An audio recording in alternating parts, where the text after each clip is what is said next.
Hi, welcome back.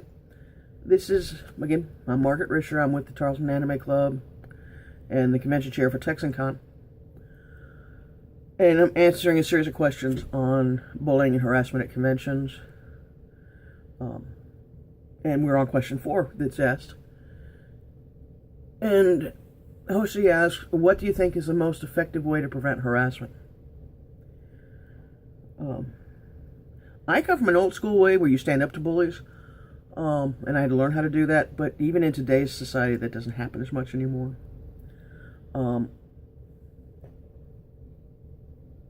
I believe that as a convention chair that we have to have a no tolerance policy towards harassment and bullying. And if there's a conflict between others because of personalities, if we can get in front of it before it becomes an issue, we can normally resolve that issue before it turns into harassment, bullying, or an argument or drama on the con. As I said, at TexanCon, and not because we're anything special,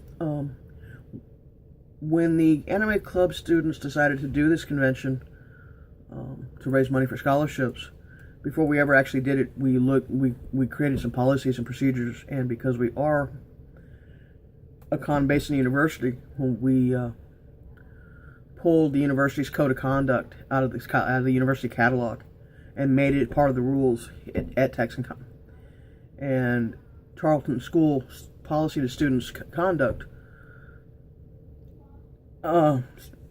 harassment, bullying, hazing, that kind of stuff is against Charlton policies, and hence it's part of our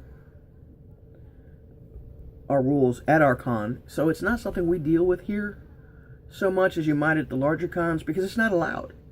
And we catch somebody doing it, and we evict them for the con. They tell them they can come back next year if they can behave.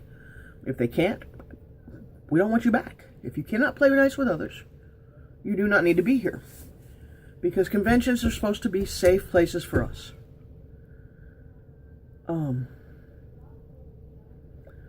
The only drama that we really had at this last TexanCon in March was we had an individual have a seizure. TexanCon 2, we did have one person that was harassing another person on their costuming, and was just being mean to him, and I kicked him out of the con. We have a no tolerance policy. And another way to effectively prevent harassment is make sure that your con staff knows the difference between harassment and argument, bullying and constructive criticism, and they know what to be looking for. If you walk through your con and there's one person sitting by themselves and they got a sad look on their face, something's happened, and most victims of bullying and harassment aren't going to come forward. So your staff needs to be trained on how to approach it. We talk about how to see this stuff with our people at TexanCon. Also, all of our workers at TexanCon are Youth Protection Certified, and by taking Youth Protection Certified, the training teaches us how to recognize harassment, be it physical, verbal, or even attempted sexual harassment. Teaches us how to recognize behaviors and some of the telltale signs that's been going on. I think because it is such a strict policy on our convention, because we want it to be a safe, family-friendly environment, and because we are very no-tolerant about harassment and bullying, it's not been a big problem. We've had some isolated incidences, but it's pretty good. Now, I would probably have a lot more of these instances if we were much bigger than we are.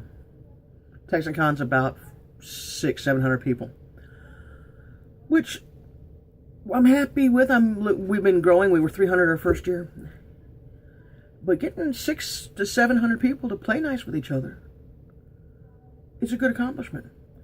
And when you have people trained to help that happen,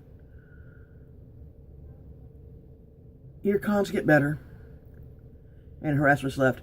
And our no tolerance policy on harassment does not just apply to those people paying to come to the convention or work in the con.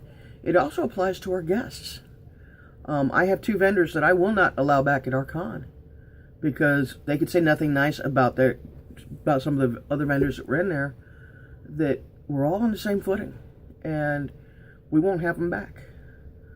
And that's just the way it is. Our students don't like them. They don't like it when they hear that, and neither do our guests. So everybody's got to play nice, and if you can't play nice at TexanCon, we say don't come. So that's basically my views on how we can prevent harassment. Is no tolerance towards it, and teach people to recognize what it is, and to recognize that say somebody could have been harassed.